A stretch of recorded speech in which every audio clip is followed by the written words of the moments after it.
Pick point থেকে একটা bag purchase করা হয়েছে মাত্র 1050 টাকা। যদিও ব্যাগটা দেখতে খুবই দারুণ। ব্যাগটা আমরা এখন আনবক্সিং করলাম, আনবক্সিং করে দেখতেছি এর ভিতরে কি কি সুযোগ সুবিধা, দেখতে সেরকম একটা চমক আছে। উপরে একটা চেইন আছে, এখানে একটা ব্যাগ, ফার্স্ট একটা পকেট, সেকেন্ড, থার্ড, 4টা পকেট আছে। যে এখানে হচ্ছে আবার ভিতরে অনেক কিছু রাখার আবার জায়গাও আছে।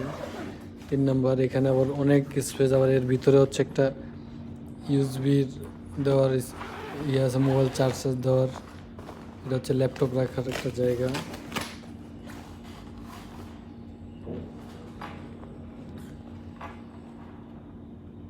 ব্যাগটা খুবই হালকা, দেখতে সেরকম। যদি কারো লাগে আপনারা পিক পয়েন্ট থেকে পারচেস করতে পারেন।